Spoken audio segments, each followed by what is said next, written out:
an Unspoiled Network podcast. This is Spoil Me, covering Deadwood, Season 2, Episode 6, Something Very Expensive. In this episode, I wish other TV shows would take note of how to handle this kind of subject matter, because Deadwood got it right, and this isn't that hard, yet they're one of the very few shows who has gotten it right. Welcome to Spoil Me.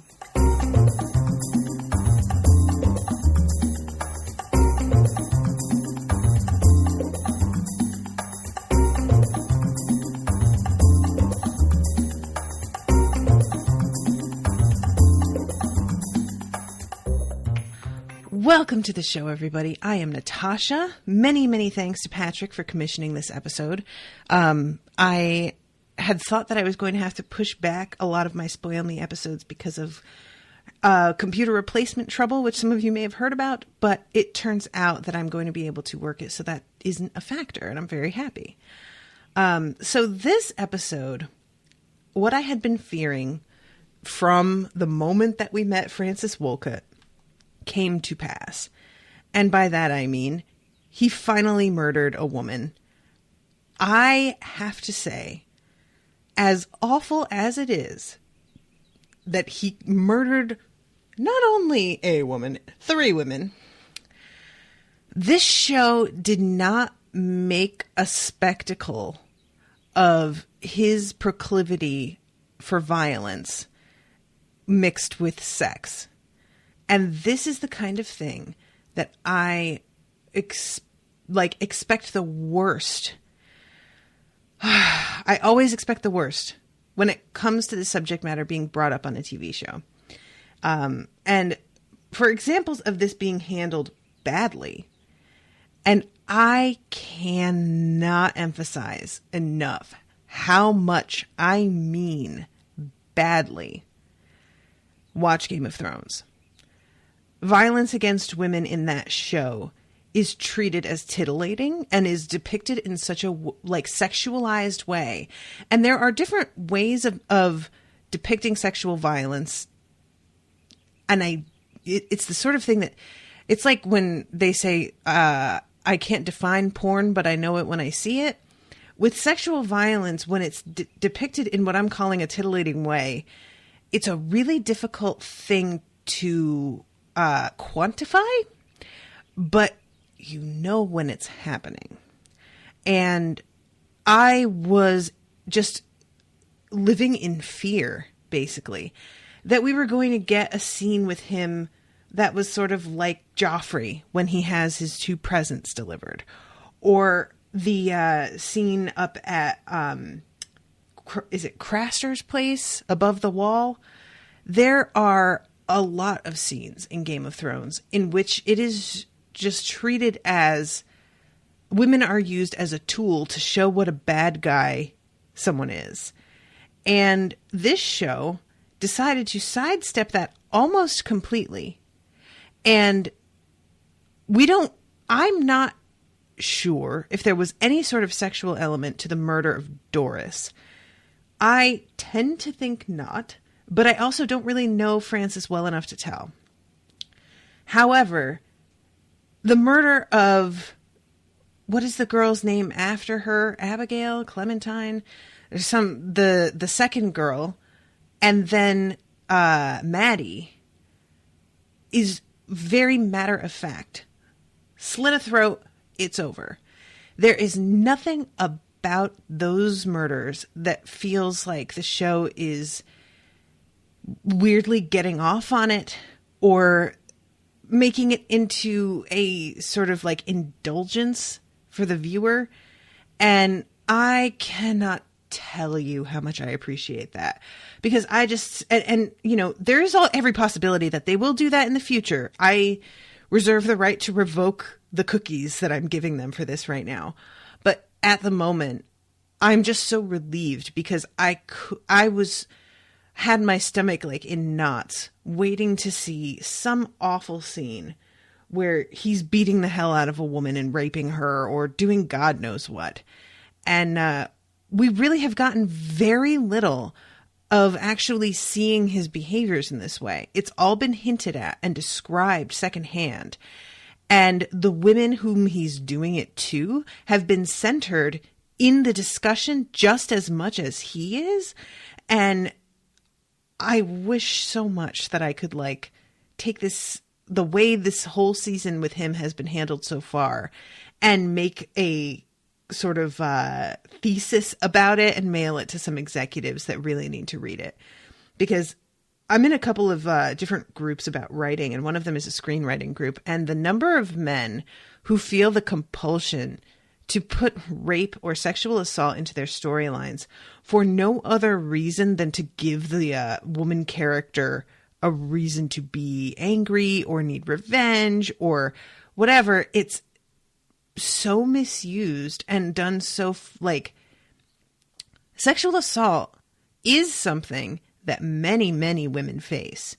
Like, especially now that our society is starting to reevaluate what we categorize as sexual assault, we are widening that title to include a lot more than we used to, rightfully, I think. Although a lot of people think that that's overreacting, I don't think anything that encourages the bodily autonomy of half the population is a bad thing. And so, on the one hand, including sexual assault or harassment in the narrative of a woman character's life feels justified in a way because it does represent many women's experiences, but it's the way it's handled.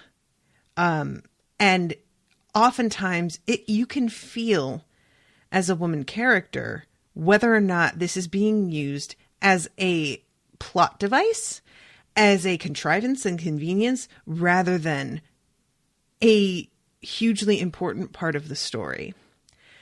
And one of the key things is it happens to fuel 2 or 3 episodes worth of angst and then never comes up again.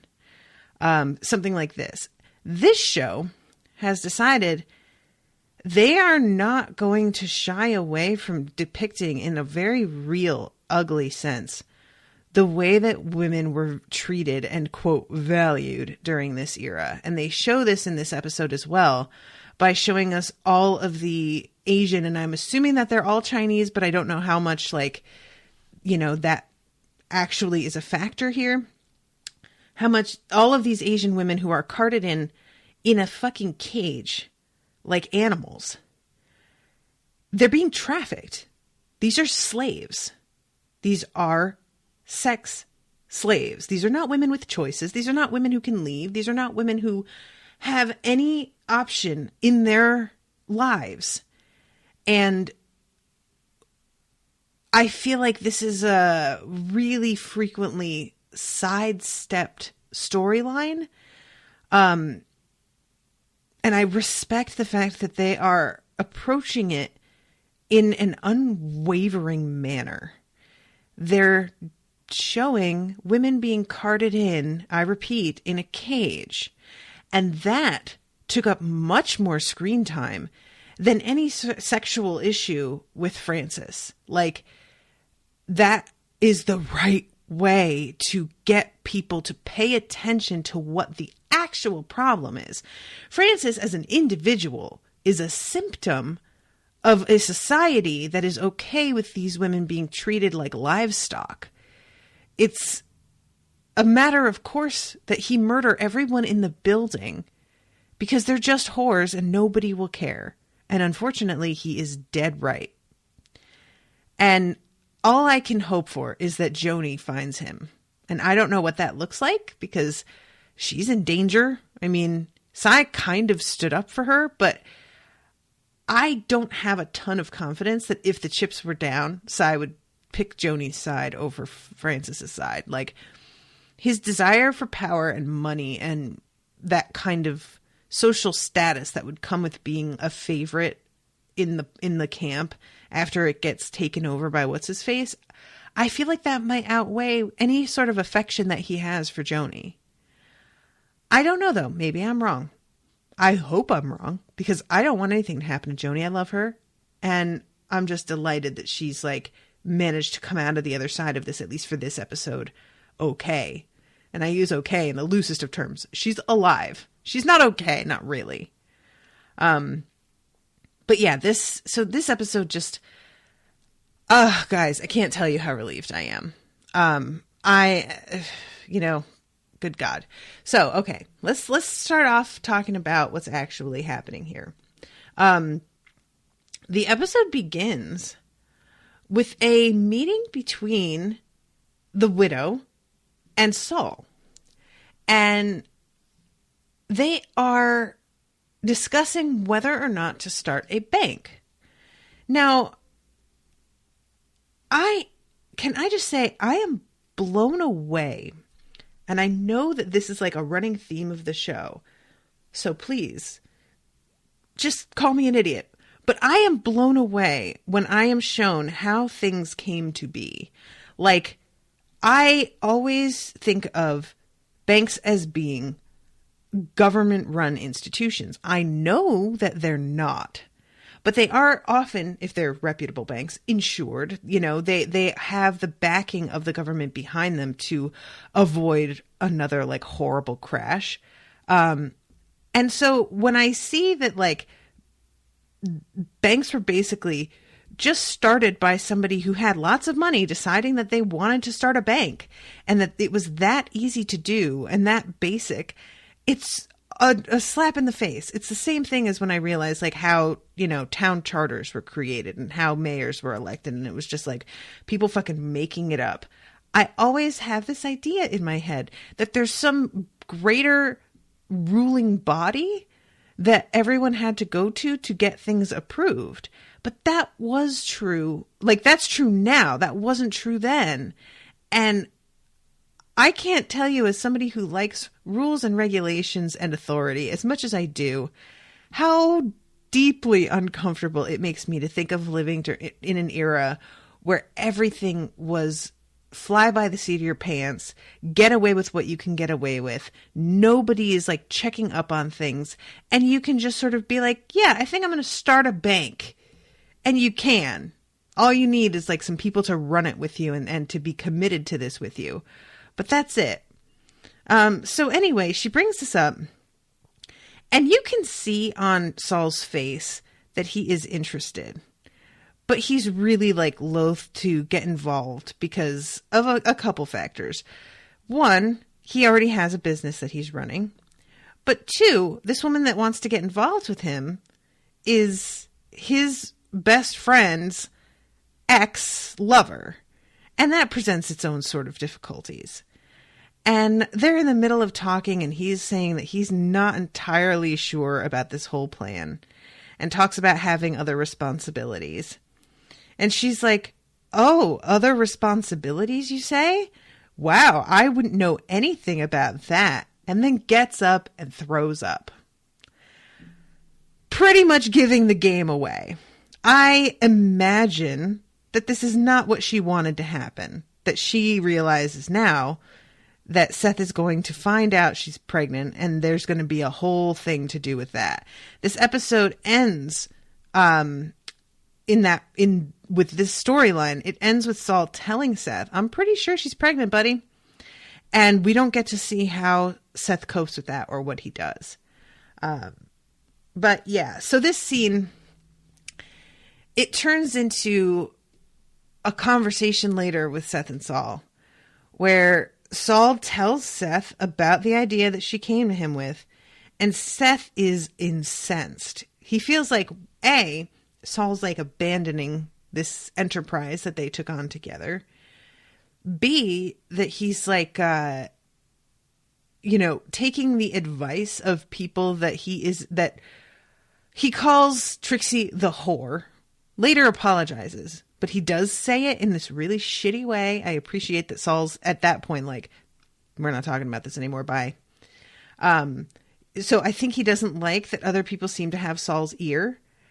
And overall is just really like, he's such a control freak, Seth is. He wants this guy to be at his disposal to do whatever he needs to have done and not to live his own life or do something to better himself, or, you know what I mean? Like, Seth is just really self-absorbed, and he is so incensed that he leaves and like picks a fight with the guy from the last episode, and the one that tarred the general. Now, when I say pick a fight, what I mean is he doesn't need to punch this guy in the face. It is certainly understandable why you would want to. I am not averse to it. Let me make that clear, because fuck that guy. But it's obviously just a way for him to vent his anger about some other issue. And that's the part that I find really like unsatisfying, is that I want Seth to deck that guy with all the righteous fury of the situation the man was actually involved with. I don't want him to get decked because Seth is angry at Sol and wishes that he could punch Sol. You know, like, so in the end, I get what I want with this guy being laid out, but honestly, I just kind of wish he was dead, because he's obviously going to be making some more trouble. This dude goes over to Hotstetler's place and jerks off on Seth's horse in the weirdest scene in the whole world. I can't believe that Hotstetler took this guy prisoner, and I feel like this is really going to come back and bite them all in the ass. I think this is going to be really, really bad. I'm worried about them. They're two black men trying to blackmail a white guy. This white guy barely needs to lift a finger to take these two down. Whether they're blackmailing him or not, they're acting like this is insurance. It's the best they could do, I guess. But like, I fucked Seth Bullock's horse with his signature. Who's going to know it's his signature? How is anybody going to, like, you know what I mean? This is not actual insurance. This is the illusion of insurance. And I'm just really, really worried, because this is a man who does not seem to take injuries lightly based on the way that he's handling everything with Bullock. I'm really worried that he's going to come back at them way worse. And I don't want to see it, man. And I feel bad for Hotstetler, because he tells the general, I've been drinking and I haven't drank in 17 years. So he's drinking because of guilt, is the implication. And the general's like, hey man, did you get that message that I sent you? And he's like, yeah, that you would have done the same thing. And he's like, yeah, and faster. Trying to like ease his conscience. But obviously, Hotstetler's not really like, it's not really sinking in for him. Not really. So yeah, the interactions between the two of them, I really like enjoy that there are men of color who are being included in the storyline of the show, but I am so concerned about them. I really am. Like, I just don't want to see any, I just don't. So yeah, the episode basically, or the scene ends with them releasing this dude, and I'm just waiting for this to turn around and come back for them. Bad feeling. So I'm going to go back to the widow really quick, because I presented my theory last episode that maybe she could marry Ellsworth and he could provide a cover. And I am very excited at the fact that Trixie's mind is working the exact same way that mine is. Trixie talks to Ellsworth about it because he was there and saw the widow throw up, and she kind of like has to drag it out of him that he thinks maybe she's pregnant. And I'm not even sure that he did think of that right away until she sort of led him down the path. But in any case, she finally presents the idea of like, would you do the right thing? And his reaction isn't, that's not my kid, or I'm not getting married or anything like that. His reaction is, do you think she would have me? That is the correct question. That's what I asked also. he is far below her in station.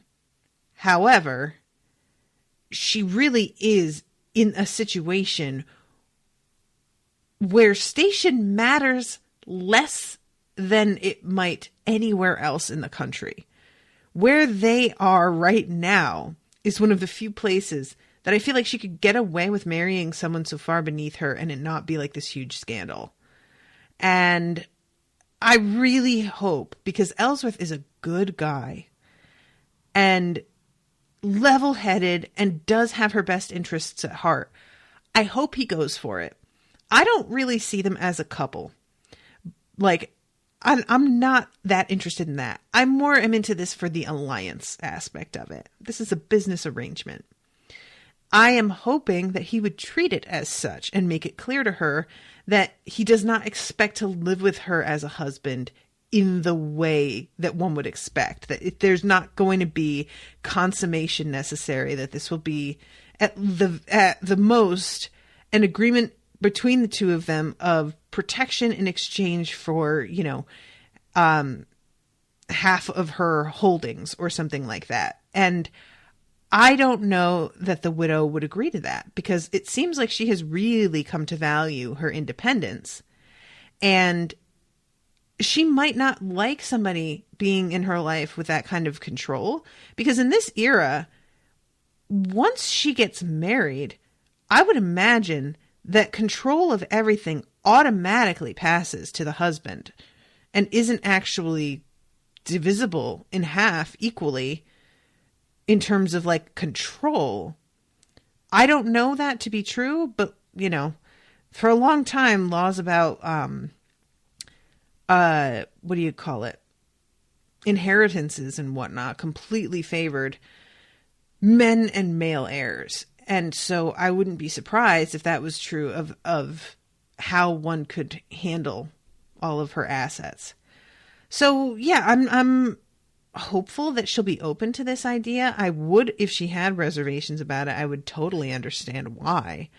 But I feel like this is the best option for her, unless she wants to deal with being out of wedlock with this child. I don't think that's like impossible to do, but it's just so much harder. It's playing the game on the extra hard setting, on survival mode, when she could play it on like medium mode and just be married to somebody that she doesn't love, which seems to be what was going on in the first place with her first husband. So maybe she can be kind of smart about this again, the way that she was with the first guy she married. But yeah, I like the fact that despite Trixie kind of despising the widow in some ways, she's still looking out for her, like she can't help it.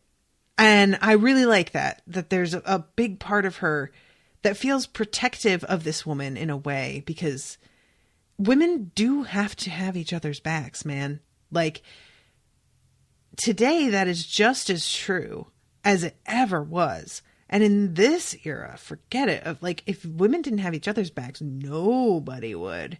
So I love that Trixie is still on her side and working her shit behind the scenes. Like, Trixie's just great. She's just great. I just really like her.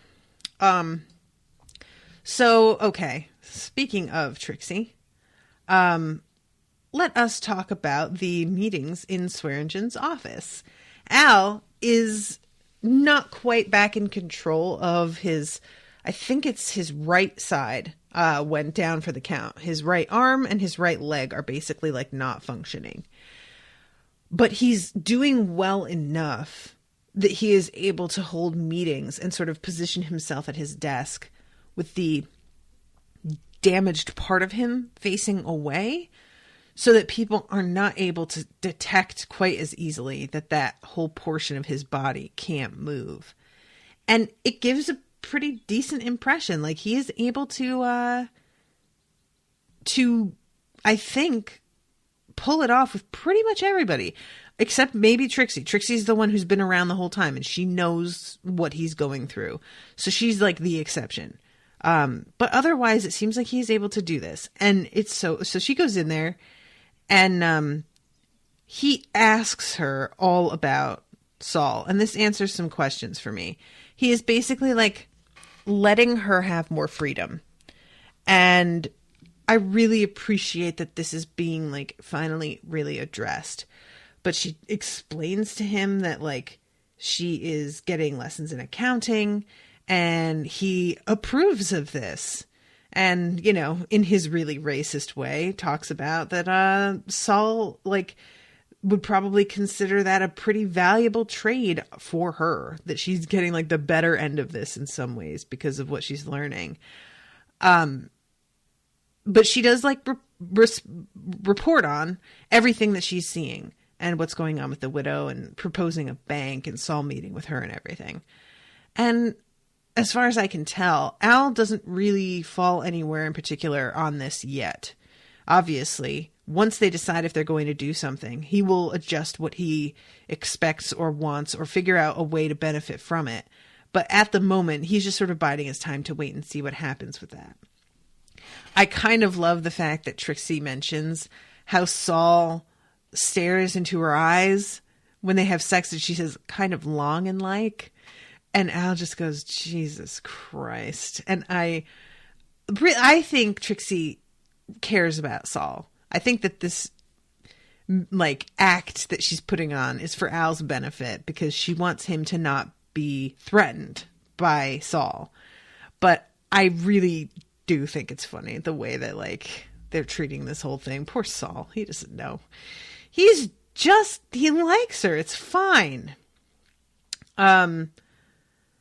So he also has a meeting with EB. And pretty much EB tries to frame it like, oh yeah, this guy Francis thinks he got one over on me. But I'm letting him think that because really I got one over on him. And it's sort of precious, like the effort that he's putting into this when Al knows perfectly well. He knows EB too well to be fooled into thinking that EB thought 3 steps ahead of this other guy. This other guy, whom I may add, is like a professional at dealing with shady customers exactly like EB. He's not going to get fleeced by EB. And I like how little effort it takes on Al's part to wear down EB until he finally admits, like, yeah, well, at heart, I am a follower. And I think that's honestly a line that has, like, endeared me to EB in some ways. I've said it many times on other shows, but I respect self-awareness a lot. And even like, if you are a bad person and you are like aware of it and sort of despise yourself for it, it's not like it makes up for you continuing to be a bad person. If you know you are and you despise yourself and you don't make efforts to change to be a better person, that's pretty shitty. However, if you are the kind of person who does shitty things and has managed to convince yourself that those things you're doing are not shitty, or that the things you are doing are justified in some way, maybe it looks shitty, but only because people don't really know the whole story, things like that, that is the sort of thing that I really despise. Like, despise is not even a strong enough word. It is gross. It's repellent to me, that kind of behavior. And the fact that EB can just straight up be like, well, I'm kind of a follower, so yeah, I pretty much just like fell in line on this. You know, I feel like that's the start of maybe starting to be better. I'm not saying EB is going to be better, but I feel like that awareness and admitting to that means something. And I wish more people could understand themselves that well, because everybody wants to act like they're leaders, but you can't all be leaders. We can't all be. And a lot of folks have very flawed ideas of what being a leader actually is. And I like, Al is not a good person. Like, maybe he's good in terms of, like, relatively for this era. He's a good person in terms of him not being as, like, abusive and horrifying as some of the people we've come across.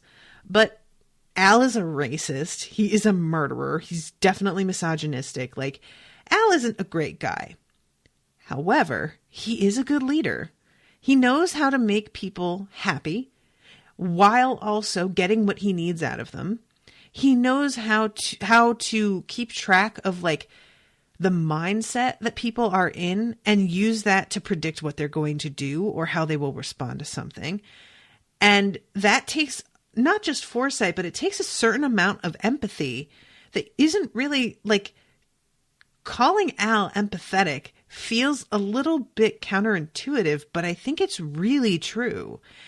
And that empathy leads him to protecting folks in ways that he knows are very important to them. But when he can let somebody just sort of swing in the wind and afford to do that, he will do that too. And that sort of judgment, and also, like, you know, being, like, building a crew of trusted people around him and being able to tell who to trust and who not to, that's key. That is leadership, like, top 10, you know? Cy is somebody that I feel like he wants to be like Al, but he doesn't inspire the kind of loyalty that Al does because he isn't empathetic and does not care about anybody but himself in the end. Al definitely looks out for number one, but you can see that when he sees friends of his getting, like, and I say friends loosely, but, you know, close advisors and people who are important to him, when he sees them being, like, hurt or taken advantage of or something, it obviously really bothers him, and he has to sort of hide how much it bothers him. Cy could give a shit. Cy doesn't care. And it's making me hope that when Joanie walks by Al, when she's finally sent off the remainder of the girls under cover of darkness in that wagon with Charlie, the look that he gives her, I'm, like, hoping that she can go to him. But I'm worried that if she does, Cy is just going to let Francis have her, because it feels like Cy is the one thing standing between her and Francis at this point.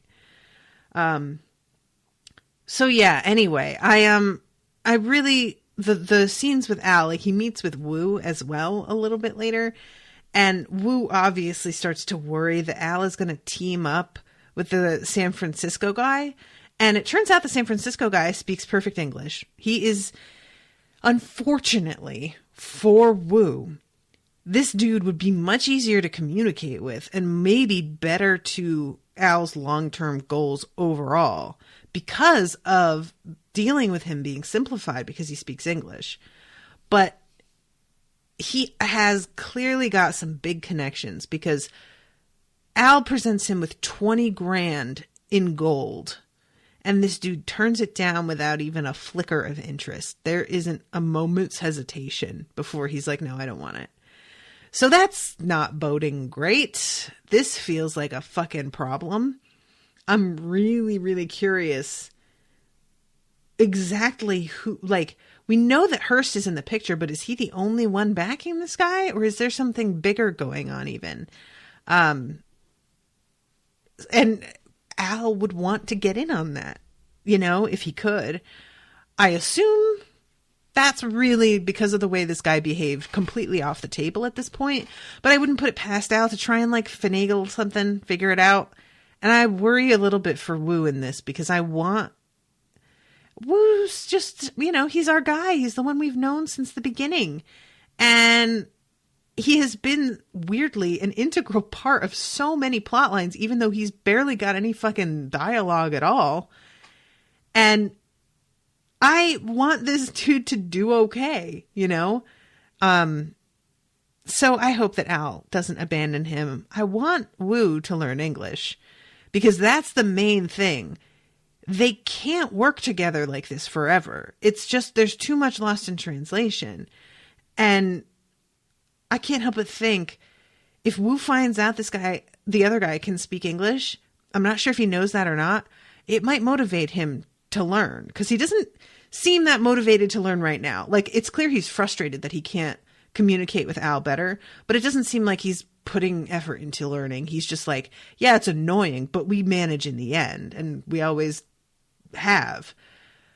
But maybe if he feels like there's another player in town that he needs to outstrip, that's going to be what pushes him a little bit more. And I hope so. Because overall, this other dude brings in a cart of women in a friggin' like, you know, a cage, like I've said 6 or 7 times already.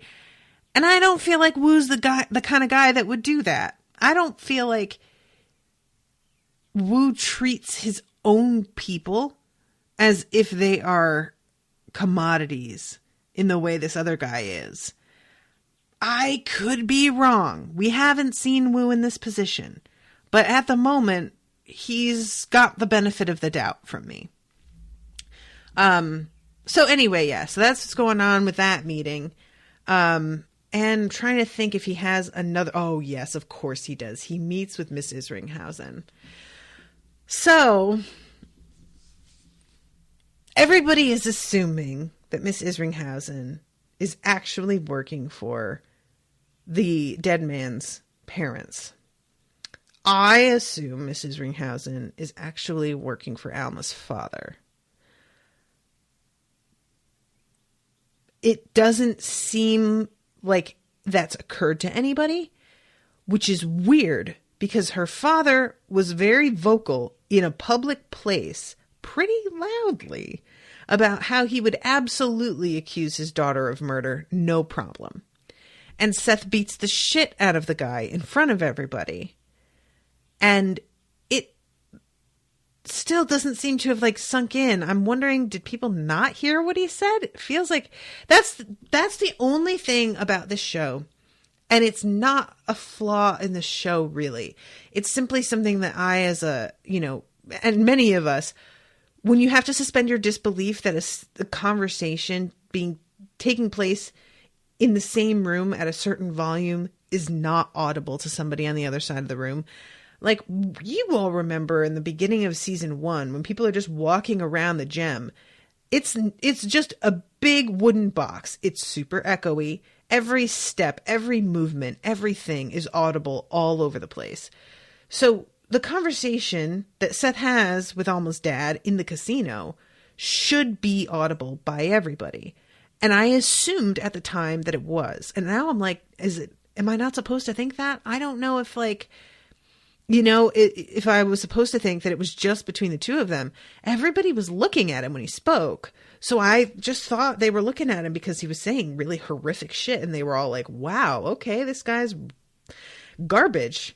But now I'm thinking, like, maybe they didn't hear. Maybe because it hasn't seemed to occur to anybody that it could be them. They all think that it's the guy's parents. And I just don't see that. It could be, but I don't think the show's going to introduce like a whole new set of players now after all this time. And there's scenes like later on in this episode between Maddie and Joanie where, you know, we've got Francis right in the next room and they're arguing about something. These plywood walls are not going to keep anybody from hearing anything. There's no way they wouldn't hear exactly what was going on in the next room and that he wouldn't hear exactly what they were talking about out here. So, you know, I just have to sort of, again, suspend my disbelief with that. But there are times where it can be hard for me to know what the show wants me to think, because sometimes the show, you know, has somebody like eavesdropping and apparently they can hear everything.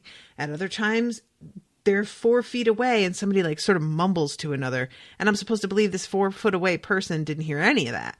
So I just have to sort of play it by ear as to what it is they want me to go with. And I'll go with it because they've earned that in a lot of other ways.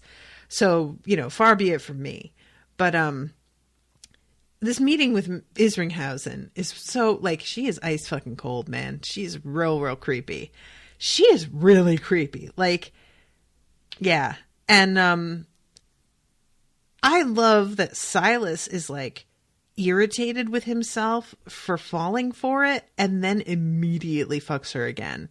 She tells him that if he fucks her, she will answer any questions that he has. And it's framed basically as him doing her a favor because she would like to fuck again. If that's true, good on you. All right, Silas, like, cool. You must have, what did they say? Acquit yourself quite well. But I couldn't help but be like, you're really going to climb back in bed with this broad for rolls? Apparently he is. And the whole reason that she wants to meet with Al is to, like, set up a understanding in which she will accuse Alma, but she will give him adequate time to quit the camp and take some people with him and avoid any sort of prosecution. And they're willing to pay him for this $50,000. That's pretty fucking, like, I wish that I knew a little bit more about exactly how much it is that Al has.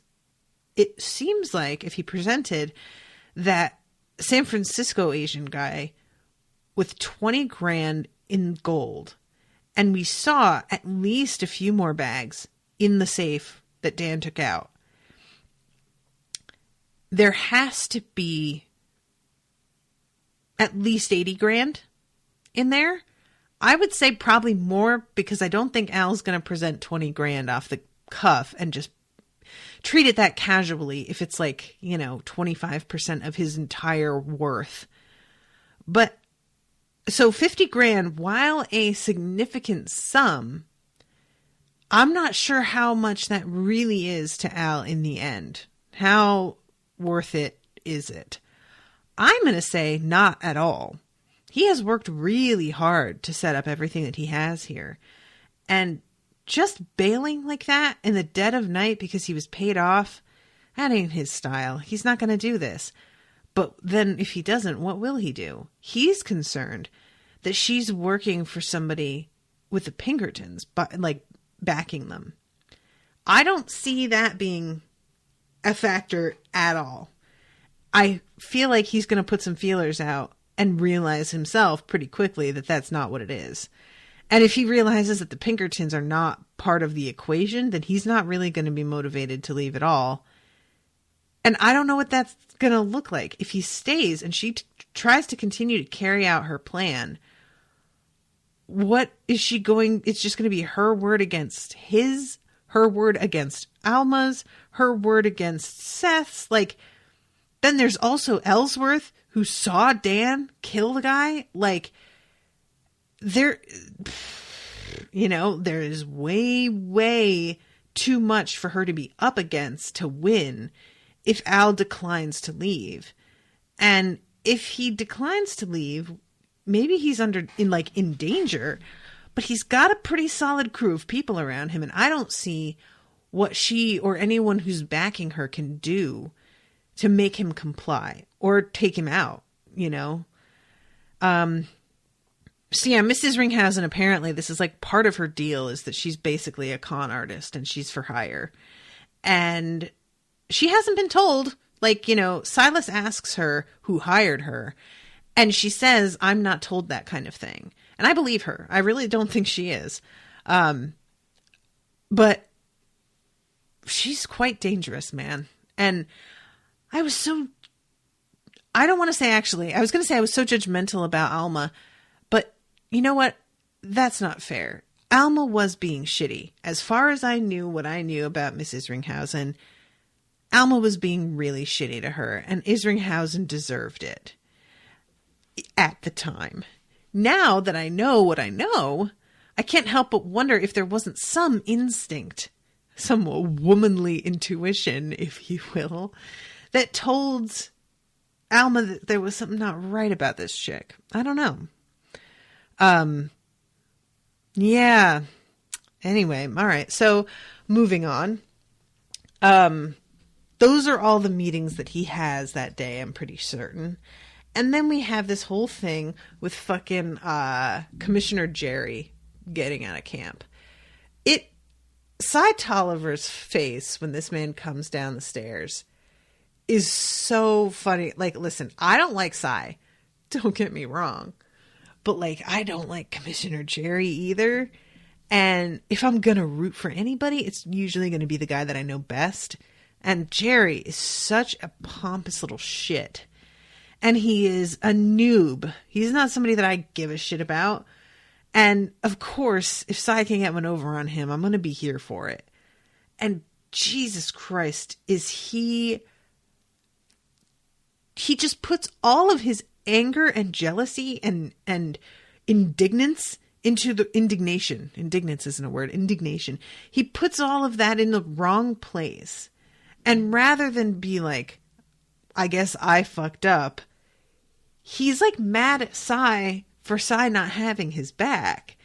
And I'm like, why would he? You don't understand how this game is played, clearly, dude. Like, it's the sort of thing that makes the more angry that he gets at Cy, the more clear it becomes that he would have been a bad investment. He would have been the wrong guy for this job because he isn't wily enough to understand what makes him valuable in the first place. And if he can't even like get something like this right and make the guy in the fucking backwoods newspaper print his shit, then he's not going to be able to pull off anything. And obviously is a bad judge of character and thinks that he can intimidate people who are not being intimidated. Later on, Merrick is indeed intimidated, I think. And that's a whole other thing. But this dude is bad at this and he's a bad match for Deadwood. And I would not be surprised if after what happened, he was replaced with somebody else. I don't know what kind of pretense they would need to do that, but you know, he has not done what he needs to do. And Francis sees that as well. So yeah, he leaves here and he's just so mad. Like, Cy sort of needles him on his way out. The whole thing is, I mean, it's just so petty, but I can't help but enjoy it anyway. And Cy is talking to Francis, who says, what impression do we expect he'll take to Yankton? And Cy says that your money spends, and I'm a dangerous man with whom to disagree. You put us together, don't that make us the very image of Mr. Hurst as he'd want Yankton to think of him? And Francis sort of like does a little bit like, face. Like a very slight, he doesn't... Francis is much more reserved than when I make that face. Guys, I don't keep my emotions to myself, really. When I have to keep my emotions inside, it is a strain. It is really hard for me. Francis, that's his MO. Like, he keeps it inside by default. And any tiny twitch of the face on him means a lot. So this moment of him just sort of like, that's significant to me. So, all right, let's talk about Merrick then. The first time we see him this episode, he is greeting Mary Stokes, the new school teacher, who is, I just love this so much.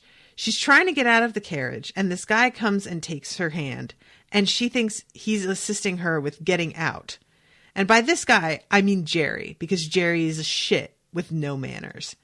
So she takes his hand, assuming that he's like assisting her. And then he just yanks on her to pull himself up into the carriage. It's just such a fucking Jerry moment. Jerry, you're the worst. I like that his last name is Jerry because it sounds so much more disrespectful that I call everybody else by their last name except for him. And except for Alma and Trixie, like, because, you know, Trixie doesn't have a last name that I know. And Alma's last name is her husband, so I call her by her first name because that's her name. So Merrick is so excited to meet this woman, Mary Stokes. I don't know if she's based on a real person or not. She is played by Carla Bianchi, whom I'm like clicking on her now. She's been in a few things that I'm not familiar with. She looks familiar to me. She must have played like a bit character in something I've seen. Merrick is so taken with her. The whole profession that she leads, for him, obviously, his teacher meant a great deal to him. And he admires what she stands for so very much, but also she's an incredibly attractive woman. Like she's really good looking. And you can see that he's like smitten with the idea of her right away. As for who she is, we hardly know a thing about her actual personality. All we know is that Seth's wife liked her. Later on, we see Seth having dinner with his wife, and he is so distant, and it's really like hard to watch. But his wife smiles in a very genuine way and is like, I liked her very much. And you can tell she means it. And I really hope that is borne out. I'm wondering, I doubt that there's like, a governing body of school teachers, but I'm wondering if the arrival of this school teacher would foil anything that Miss Isringhausen has going on. Would she know that this woman isn't a teacher or a tutor? Like, I'm not really sure how that works, but probably not, right? But Merrick is leading her around the camp and just sort of fawning all over her. She seems pretty receptive. And I'm surprised by this. I don't know how much of it is her simply being polite, her simply knowing that she's alone in the camp and needs to have friends around her and is willing to, tolerate whatever she needs to in order to do well with everybody, or how much of it is her actually being receptive to his attentions. Because as far as we know, she's single. And is Merrick any sort of prospect for anybody? I don't really know what his income is like. I don't know if he's like... I don't know in this era what a newspaper man's sort of prestige socially would be. If he would be looked down on, or if it would be something respectable, or what. I'm just not really acquainted with the standards. And so I'm curious whether this is something that would even be like a real option for her, if it would be appealing or not.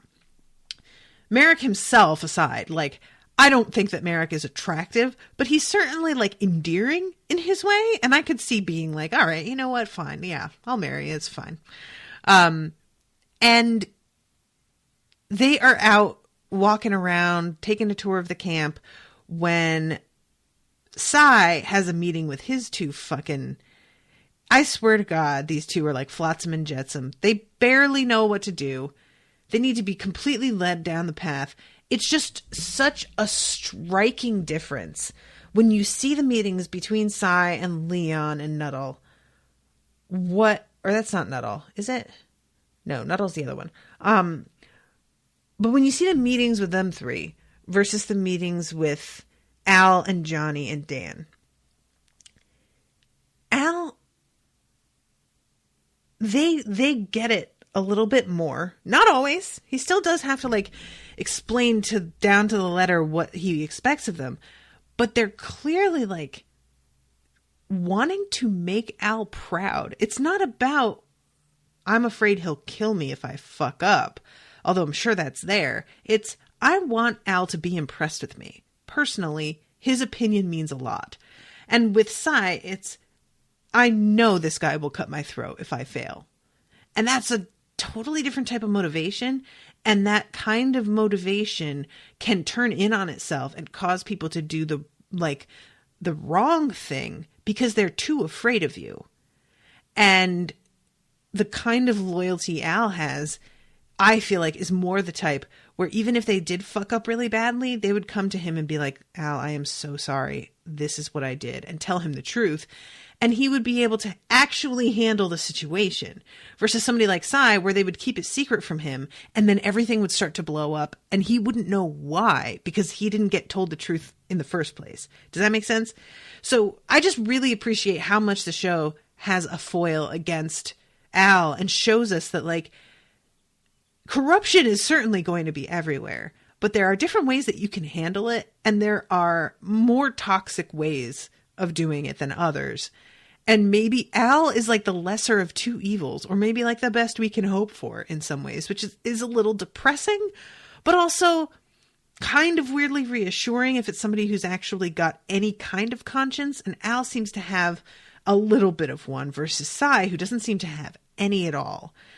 So yeah, these two fucking idiots meet up with Cy and he instructs them to smash the shit out of the printing presses. And poor Merrick comes back from his tour with this woman and it's so awful. The place has been all like smashed to pieces. And from the way that like Mary puts her kerchief to her nose, it's clear something stinks. And he says something later to Cy about like having a dog shit in my place. And Cy's like, I don't think they had a dog with him, which is just so horrifying. The look on Merrick's face as he realizes what it is that he's saying to him. I'm pretty sure one of them took a shit in your place. Oh God, poor Merrick. And Cy is like, well, maybe you should take this as a warning that next time somebody tells you to print your shit, you print your shit and not put it on your fucking door in order to declare yourself a separate entity. You don't get to be neutral. You do what we tell you or you face consequences. And Merrick is such a man of principle that I don't think Cy is prepared for what he's going to do to get around this. Because, don't get me wrong, I think that Merrick is scared and upset. But I feel like he knows if he goes to Al with this information, Al will do what he can to protect the guy. Because Al doesn't want Cy to have control over the fucking newspaper. Are you kidding me? That is so dangerous. This is a huge piece of power that is like up for grabs. And if Cy thinks that he can just bang up this guy's shop and then use that as leverage forever, he doesn't understand Merrick at all. And I'm really curious how Merrick's going to deal with all this, because I just think Cy's in for a bit of a rude awakening. And I'm worried that Merrick's going to wind up dead, frankly, because I could just see them choosing, rather than to like try and continue to strong arm him if he has Al behind him, to replace him entirely. And why not? You know? So I hope that's not the case, because Merrick is just sort of like the one of the few like good cinnamon rolls on this show who just really seems, him and like Ellsworth, I feel like, are two of the guys who seem the most removed from all of the garbage that's going on and able to sort of be good people. Yeah. I want to put the doctor in there too, but he's a little bit too, he's a little too cynical and clearly like has more, when I say cinnamon roll, what I mean by that is more of like a naivete and sort of innocence. And I don't want to say that like they're stupid, but they're more idealistic. And the doctor isn't really. He's much more of a realist. So I don't feel like he falls into that camp. And, you know, ditto for somebody like Trixie or who's another good one? Well, Seth, like, he's completely taken off the table. He's not a cinnamon roll. Seth is a friggin' bulldog. Maybe Sol a little bit, but cinnamon rolls. I'm going to keep a list. Oh, you know who could maybe fit in there is Charlie Utter. Maybe. It's tough to call with him because he was, you know, a pal to Wild Bill for such a time that I feel like he can't be too naive, but he did try so much to sort of like give Bill a respectable way out that betrays a kind of idealism to me. Maybe even though it didn't really like come to anything. So making sure that I haven't missed anything this episode. I think I've pretty much covered everything. Except I sort of glossed over the fact that that Francis winds up killing Maddie. And I just have to say, good. Because Maddie was bad news. She was bad news in a really different way than a lot of people in this show. But nevertheless, all these girls were totally disposable to her as long as she was able to insure her own insurance. And that is just despicable. And I'm really glad she's dead because I just couldn't deal with her. I want to say that she managed to get Joanie out of there because she knew Joanie was going to be hurt. And that when she went up against Francis, that she was aware she wasn't going to be coming out of that alive. But I can't even quite give her the benefit of the doubt on that. I don't know. There's a part of me that suspects when she talked to Joanie and tried to convince her not to worry about these girls and to look out for herself and everything, that was her saying that to herself, to convince herself, because she was having some conscience pangs about how she was treating these women. And that it wasn't until this man was actually in the room murdering girls, and she was like pretty sure that's what was going on, that she realized, maybe I can't live with this. So I'm going to make my final play, but I know I'm going to die, and at least I can get Joanie out of here. But I think I feel like that's overstating things. I think that she made her play despite knowing it was kind of a hopeless venture, simply because she had no other hand left to play. And I'm glad she's out of the picture, but I don't know what this means for Joanie with her place now. All of her girls are gone. You know, she like fled the premises. I don't know. She didn't get in that wagon. So I don't know if she's leaving or what she plans to do, but so yeah, there's a lot happening now. So yeah, this was a good episode. I'm going to wrap it up. I have another recording coming up shortly, Grace of Kings. Those of you who are not reading Grace of Kings, please read Grace of Kings. This is one of my favorite books that I have covered for Unspoiled, period. Never mind just for the Spoil Me stuff. And it's just great. And if you're looking for strong female characters, chock full. So good. All right, guys. Thank you all so much. Thank you to Patrick for commissioning this. And I will be seeing you all again soon with a new episode. Toodaloo, motherfuckers.